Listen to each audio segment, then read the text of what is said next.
안녕하세요. 저는 남편과 3년 전 이혼을 하고 현재 딸 하나를 키우고 있는 여자입니다. 저는 매일은 아니고 가끔 이곳에 들려서 올라온 사연을 듣고는 했는데요. 이런저런 사람들 사는 얘기를 듣다 보니 제 얘기도 이곳에 적어보면 어떨까 싶더라고요. 제 사연 읽고 공감해 주시는 분들이 과연 몇 분이나 계실까 싶지만 그래도 저 나름대로는 남들이 쉽게 접하지 못할 일을 경험했다고 생각하고 있었거든요. 그래서 이렇게 익명의 힘을 빌어서 조심스럽게 사연을 보내보려고 합니다. 저는 이제껏 부유한 집안 형편에 내리막길 없이 늘 잔잔하게 평탄한 삶을 살아왔었어요. 하지만 그런 제 삶이 내리막길, 아니 가파른 절벽길이 생겨날 거라고는 상상조차 못했었어요.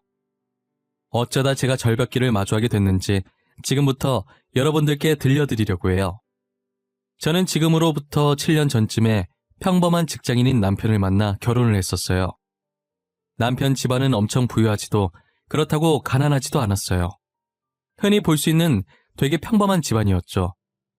반면 저희 집안은 남편과 다르게 뼈대 있는 양반 가문의 부유한 집안이었어요. 아버지는 할아버지께서 남겨주신 회사를 운영하고 계시고 어머니는 전업주부셨어요. 가진 게 많은 분들이라 그런지 어떤 일이 닥쳐도 조급해하지 않고 늘 여유가 넘치셨어요. 평소에도 돈 많다고 유세를 떨지 않는 인자한 분들이셨죠. 제가 어릴 때부터 저희 부모님께서 공부 안 하는 말 대신 항상 하시던 말씀이 있었어요. 어디에 가든 항상 겸손한 자세를 취하고 돈이 먼저가 아니라 인품이 먼저라면서 누구를 만나든 모든 사람을 평등하게 대하고 예의를 갖추라고 하셨었죠. 저는 그런 가정교육을 받고 자라 지금도 저희 딸에게 이 말을 그대로 하고 있어요. 어른들 말 중에 사위사랑은 장모라는 말이 있잖아요. 저희 집안은 친정 어머니뿐만 아니라 친정 아버지도 남편을 많이 아끼고 좋아했었어요. 친딸인 제가 질투가 날 정도로 하루 종일 정서방 노래를 불렀었거든요. 좋은 게 생기면 저희 남편한테 제일 먼저 주고 가끔은 사고 싶은 거 사라고 돈도 턱턱 주시더라고요. 제가 달라고 할 땐 며칠 동안 옆에 붙어서 징징거려도 안 주더니 남편한테는 어찌나 잘 주던지 누가 보면 남편이 아들인 줄 알겠더라니까요. 그래도 시댁 식구들과 남편이 평상시에 제게 잘해주셨기 때문에 싫진 않았어요. 오히려 부모님께서 저 대신 시댁을 챙겨줘서 늘 고마운 마음이 컸죠. 아버지는 늘 출장 갔다 오시면 남편 선물과 시부모님 선물을 사서 제게 챙겨주셨어요. 하나뿐인 딸 이렇게 점수 따서 이쁨 받아야 한다면서 말이에요. 그 덕분인지 저는 시집살이 하나 없이 공주 대접 받으면서 잘 지내고 있었어요. 남편은 항상 제가 일 마치고 집에 오면 수고했다고 팔이며 다리며 열심히 주물러주기 바빴고 시댁 식구들은 가끔 제가 시댁에 놀러가서 뭐라도 거들려고 하면 손 하나 까딱 못하게 하셨죠. 그렇게 행복한 신혼생활을 보낸 지 8개월 만에 제가 임신을 하게 된 거예요. 아이를 천천히 가질 생각이었는데 생각보다 빨리 찾아오는 바람에 저희 둘 다 당황했어요. 하지만 양가 부모님들은 저희와 다르게 경사났다면서 너무 좋아하시더라고요. 저희도 좋은 게 좋다고 이왕 임신한 거 정말 좋은 부모가 되겠다고 마음먹었죠. 제가 첫째가 딸이라는 소리를 듣고 혹시나 시부모님께서 서운해하시면 어쩌나 했는데 딸이면 어떠냐고 아들은 다음에 낳아도 된다면서 오히려 저를 더 걱정하시더라고요. 저를 친딸처럼 생각해 주시는 시부모님을 보고 괜히 눈물이 나서 아이처럼 소리내서 엉엉 울었어요. 그때가 식당이었는데 갑자기 제가 오니까 시부모님이 당황하셔서 어쩔 줄 몰라 하시더라고요. 그날 집 가는 길에 시어머니께서 말씀하시길 아들 못 낳아서 집 가면 구박받을까봐 우는 건 줄 아셨대요. 저는 그렇게 남편과 시댁 식구들의 사랑을 받으며 딸을 낳았어요. 딸이 어찌나 애교가 많은지 저희 집에서 웃음이 끊길 날이 없었어요. 얌전해서 잘 울지도 않고 잘 시간 되면 잘 자고 효녀가 따로 없었죠.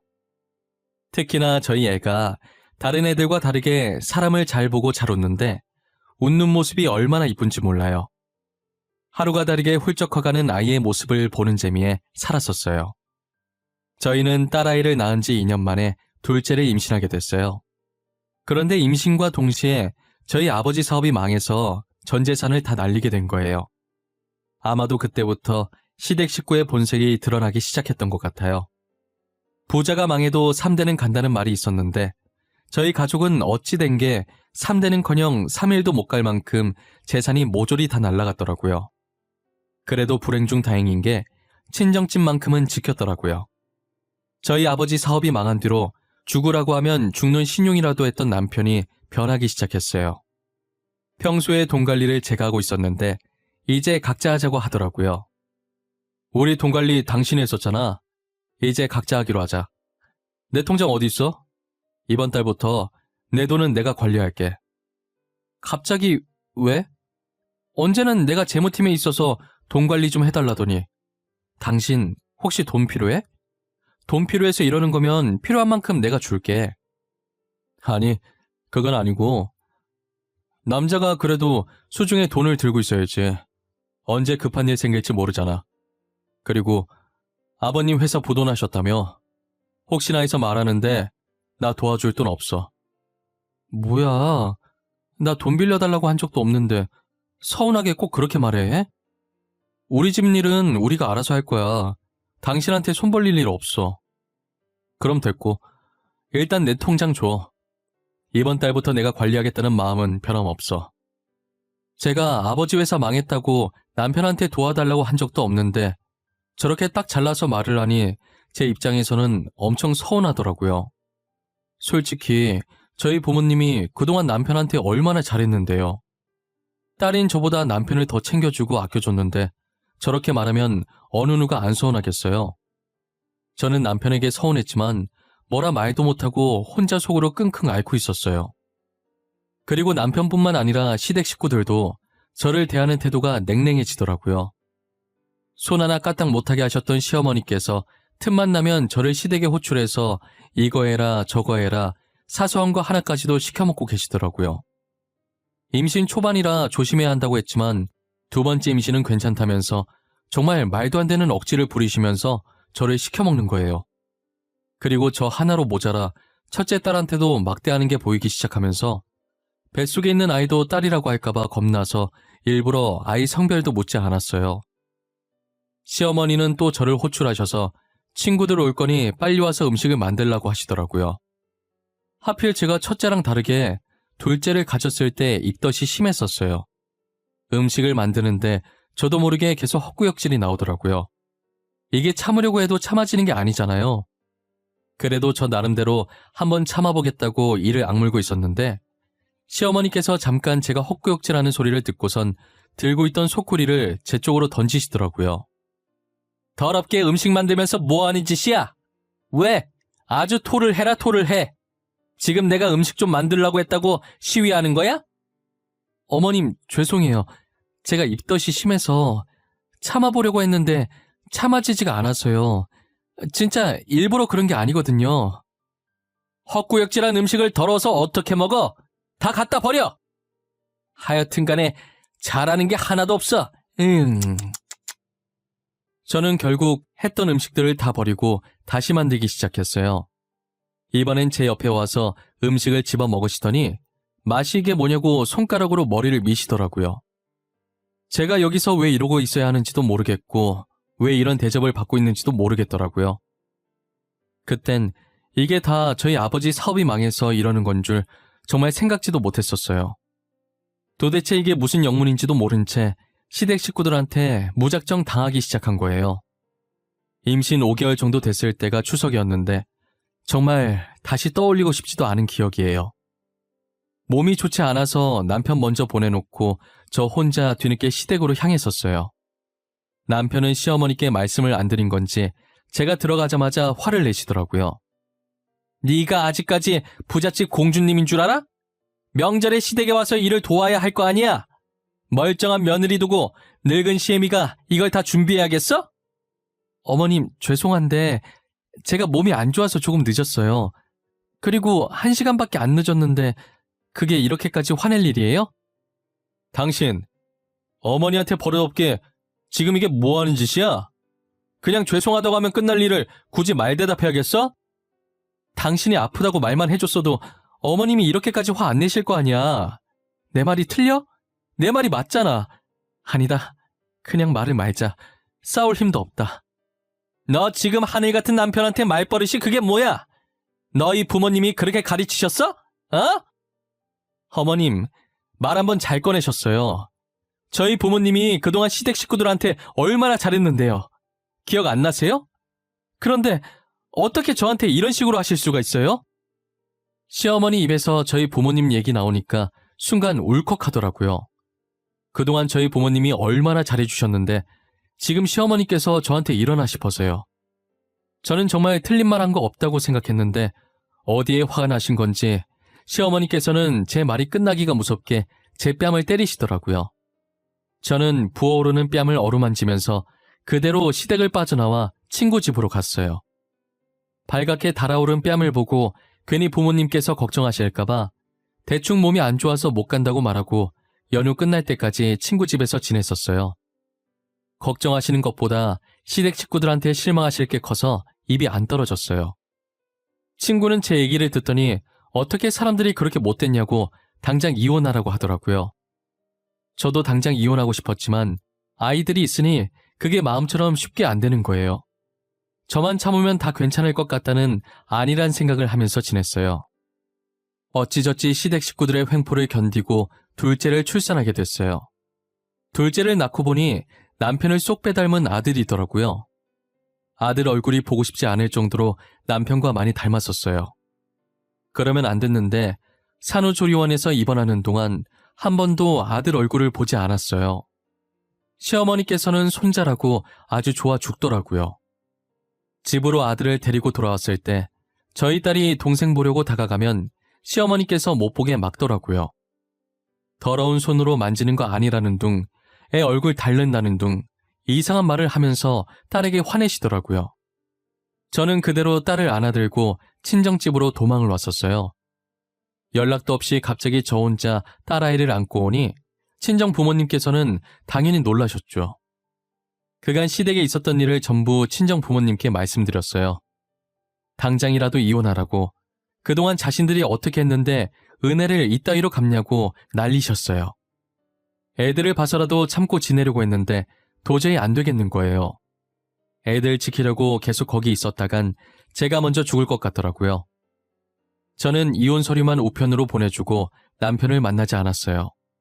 그랬더니 남편이 시어머니와 함께 저희 집을 찾아왔더라고요. 딱히 얼굴 마주하고 싶지 않아서 나가보진 않았는데 시어머니와 저희 부모님이 대화하는 소리가 들리는 거예요.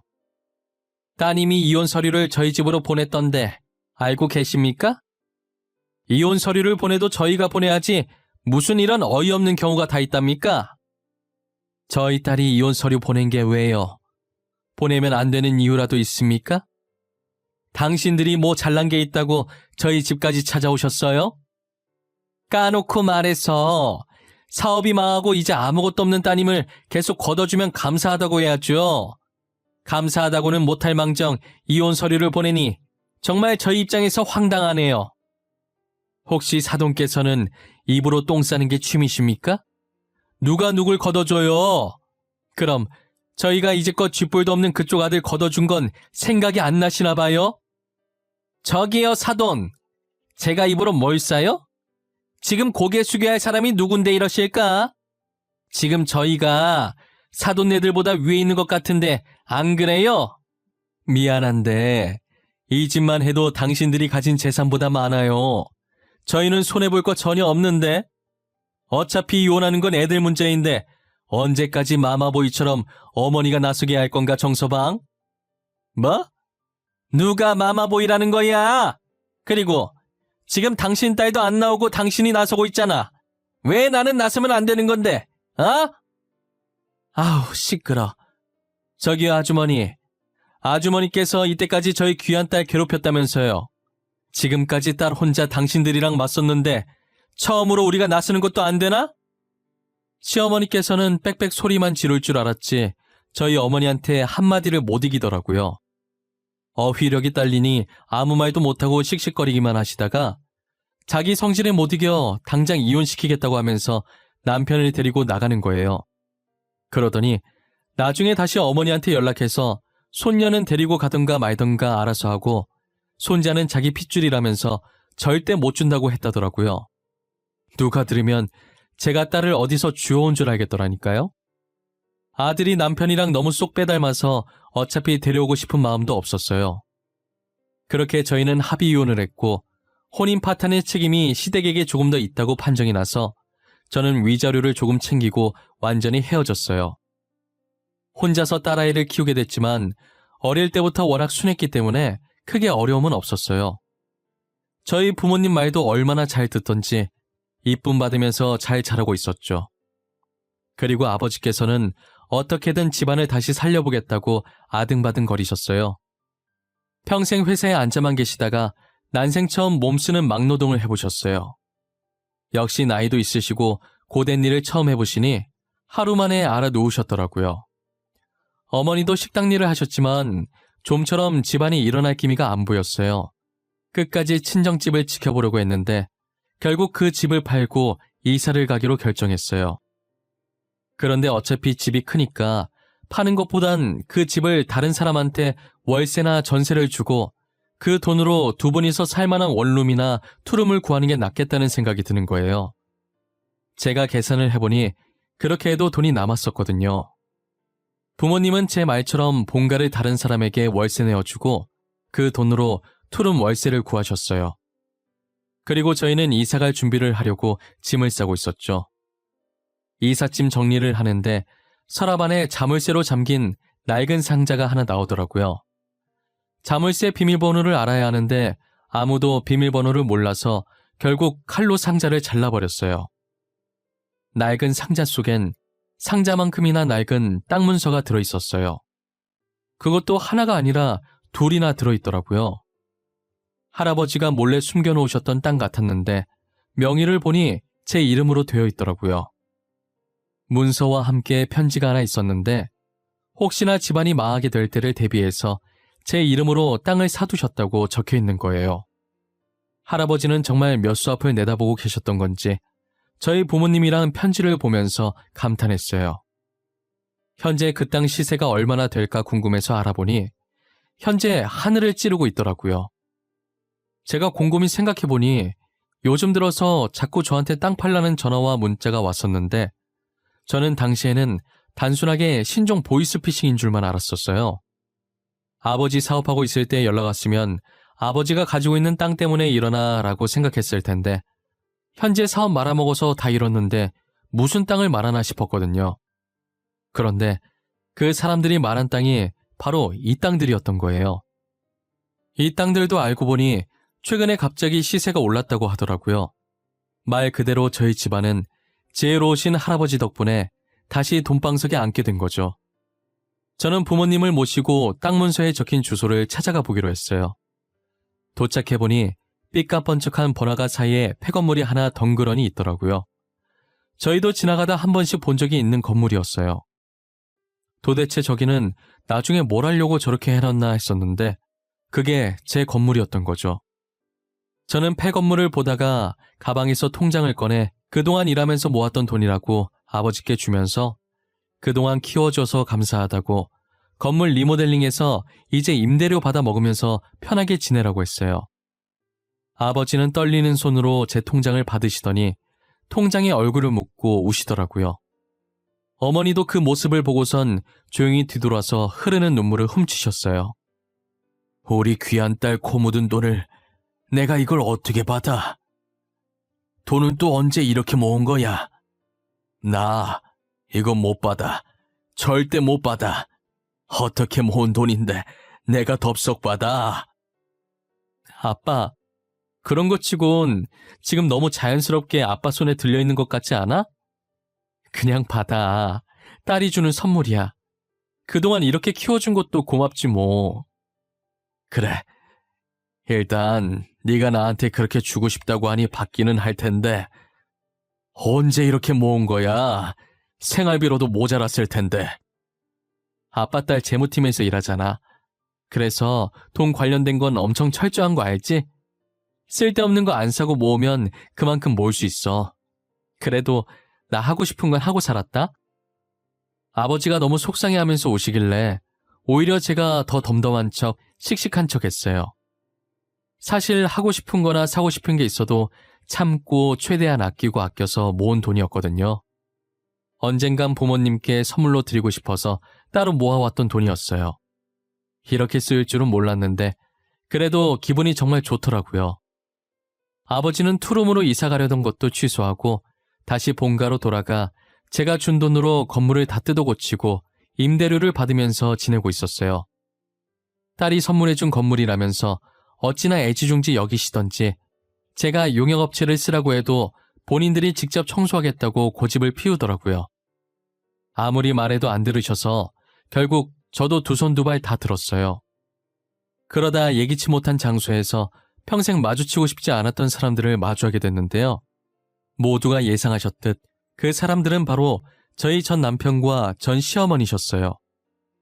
그날도 어김없이 청소하러 나가셨다는 말에 같이 점심 먹으려고 부모님을 찾아갔어요. 제가 건물 앞에 거의 다다랐을 때 어느 한 식당에서 전 남편과 전 시어머니가 나오더라고요. 알고 보니 저희 건물 옆에 새로 생긴 식당이 전 남편 가게였어요. 저는 그 두 사람을 보고 멈칫했고 그들도 저를 보고 걸음을 멈추더라고요. 마침 저희 부모님께서도 청소가 끝나셨는지 청소용품을 들고 나오고 계셨어요. 드라마도 아니고 어쩜 그렇게 타이밍이 절묘한지 모르겠어요. 고무장갑을 낀 채 청소용품을 들고 나오는 저희 부모님을 본 전 시어머니께서는 한쪽 입꼬리를 올리면서 팔짱을 끼고 저희에게 다가오더라고요. 어머, 이게 누구야? 사돈, 아참, 이제 아니지? 아주머니께서 여긴 어쩐 일이세요? 이 건물에서 청소하시나 봐요.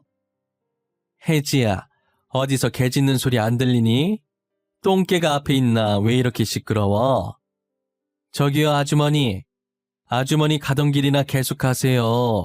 저희 아세요? 자존심은 여전하시네. 그쪽 꼴 보니 저도 아는 척하고 싶지 않아요. 부잣집 사모님께서 어쩌다 남의 건물 청소나 하고 계실까? 내가 건물 청소를 하든 뭘 하든 뭔 상관이시래? 그쪽은 엄청 대단한 일 하고 있나 봐요. 저희가 이번에 식당 하나 차렸거든요. 옆에 있는 저 식당인데 언제 한번 드시러 오시던가. 아, 맞다. 저희 가게 메뉴가 좀 비싼데 드시러 오실 수 있을지 모르겠네. 전 시어머니의 막대먹은 성격은 예나 지금이나 여전하시더라고요. 어머니도 만만치 않게 전 시어머니의 말에 한마디도 지지 않으시고요. 저희 가족에 대한 비아냥거림으로 전 시어머니의 입은 쉬질 않으셨어요. 언제까지 하려나 볼참이었는데 저희 건물에서 일하시던 분이 나오시는 순간 전 시어머니의 입에서 더 이상 소리가 새어나오지 않았어요. 사장님들, 오늘도 청소하러 오신 거예요? 진짜 대단하세요. 돈이 그렇게 많으신데 업체 한번 안 쓰시고 매번 이렇게 직접 청소하기 힘들지 않으세요? 에이, 아니에요. 제 건물 제가 청소하는데 뭐가 힘들어요? 안 그래도 저희 딸이 업체 쓰라고 난리더라고요. 생각 안 해본 건 아닌데 저희가 하는 게 마음 편해요. 두 분 다 대단하신 것 같아요. 아, 커피 한 잔씩 드릴까요? 저희가 이번에 신메뉴 개발했거든요.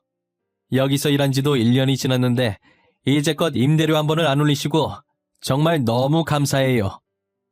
아니에요. 지금같이 경기도 안 좋을 때 임대료까지 올리면 자영업자는 뭐 해먹고 살아요. 있는 사람이 좀 도와주고 하는 거죠. 신메뉴 맛이 어떨지 궁금한데 한 잔 마셔볼까요? 저희 어머니와 세입자의 대화를 듣던 전 시어머니와 남편은 가만히 서서 눈만 굴리고 있더라고요. 그러다 저희 부모님은 세입자를 따라 신메뉴 맛보러 카페 안으로 들어가셨고 곧이어 저도 뒤따라 들어가려는데 전 시어머니께서 제 손목을 붙잡으시는 거예요. 전 시어머니의 표정을 보니 제게 묻고 싶은 말들이 너무 많아 보이시더라고요. 저는 그 손을 뿌리치고 아까 전 시어머니가 저희 부모님께 그랬듯 똑같이 팔짱을 끼고 무슨 할 말이라도 있냐는 표정으로 쳐다봤어요. 제가 할 말 있으면 빨리 하라고 하니 저게 다 무슨 말이냐고 물어보는 거예요. 저는 아무렇지 않게 방금 들은 그대로라고 저 건물 저희 부모님 건물이라고 말했죠. 어떻게 된 일이냐고 물어보시길래 제가 꼭 대답을 해야 되냐고 말하고 카페로 들어왔어요. 카페 안으로 들어와 전 시어머니와 전 남편을 몰래 지켜보니 뻥진 표정으로 서 있다가 자신의 머리를 주먹으로 치더니 주랭랑 치시더라고요. 번데기 앞에서 주름 잡은 꼴이니 아까까지 자신들이 했던 행동이 얼마나 쪽팔리겠어요. 저는 그동안 당한 수모들에 대해 한 방 먹인 기분이 들어서 좋더라고요. 그런데 이게 제 발목을 잡기 시작할 줄은 꿈에도 몰랐어요. 전 시어머니와 전 남편은 저희가 다시 부자가 됐다는 것을 알고 들러붙기 시작했죠. 저희가 마주쳤던 그날 이후로 부모님 건물 앞을 기웃거리시면서 친한 척을 하셨나 봐요. 사돈으로 함께했던 시간들을 생각해보라고 하는 말에 어머니가 기가 찼다고 하시더라고요. 전 시어머니뿐만 아니라 전 남편도 제 회사까지 찾아와서 다시 잘해보자고 하고 난리도 아니었죠. 결국 거머리 같은 시댁 식구들을 피해 부모님은 용역업체에다가 건물 청소를 맡겼고 저는 오랫동안 다니던 회사를 그만두고 다른 회사로 이직을 하게 되었어요. 이제 마주칠 일 없을 거라 생각했는데 저희가 이사를 가지 않았으니 시댁 식구들은 친정까지 와서 들러붙기 시작하더라고요. 어머니는 그럴 때마다 주방에서 소금을 들고 나와 대문 앞에 있는 그들에게 뿌렸어요. 그 정도 했으면 자존심 상하고 지칠 만도 한데 매일같이 찾아오더라고요. 저희는 참다 못해 그 집을 다시 다른 사람에게 세를 주고 이사를 갔어요. 이사를 간 후로는 시댁 식구들을 마주치지 않게 됐고 진작에 이사를 갈 걸 그랬나 싶었어요. 그로부터 반년 뒤에 시댁 식구들의 소식은 뉴스를 통해 알 수 있었죠. 시댁이 운영하던 식당에서 일하던 한 알바생의 고발로 반찬 재사용 논란이 생긴 건데요. 알바생이 찍어놓은 증거 영상을 보니 빼도 박도 못하겠더라고요. 저희 가족은 뉴스를 보며 혀를 찾고 망신살도 이런 망신살이 없었어요. 제 딸도 뉴스를 보면서 그동안 우리한테 했던 짓 때문에 벌 받는 거라고 한마디 거들었어요. 그동안 아빠 없는 자식으로 만들어서 미안했는데 딸도 시댁에 대한 마음이 저와 같았더라고요. 저렇게 뉴스까지 났는데 식당은 잘 될 리 없었고 손님이 완전히 끊겨버리자 식당 문을 닫게 됐어요. 막상 저런 상황이 오니 통쾌하기보다 제 딸아이의 아빠라서 그런지 불쌍하다는 생각이 들었어요. 그러다 저와 딸에게 한 행동을 곱씹으며 상처 준 만큼 돌려받는 것뿐이라고 독하게 마음먹었죠. 지금 저희 가족은 예전보다도 더 잘 지내고 있어요. 딸도 이제 유치원을 다니면서 아빠 없이도 씩씩하게 잘 커주고 있고요. 저와 저희 부모님도 아빠의 빈자리를 못 느끼게 해주려고 노력하고 있어요. 딸이 남편보다 저를 닮았는지 어린 게 똑 부러져서 벌써부터 말을 되게 잘하더라고요. 저는 요즘 딸아이 하나만 바라보면서 열심히 이 각박한 세상을 잘 버티고 있어요. 딸아이를 안 낳았으면, 아니, 딸아이를 안 데리고 왔으면 어쩔 뻔했나 싶어요. 혼자 살겠다고 도망쳐 나왔으면 분명 이렇게 행복하게 살지 못했을 거예요. 저는 딸아이가 지금처럼 저희와 추억 많이 쌓으면서 행복하고 씩씩하게만 자라주었으면 좋겠어요. 공부 못해도 되니까 오래오래 제 옆에 있으면서 건강만 했으면 하는 바람입니다. 여러분들도 실패했다고 바로 좌절하지 마세요. 저희 가족처럼 언젠가는 정말 특별한 행운이 찾아올 거예요. 제 이야기는 여기까지입니다. 여기 계신 모든 분들이 행복한 꽃길만 걸으셨으면 해요. 제 긴 이야기를 들어주셔서 정말 감사하고 늘 건강하세요.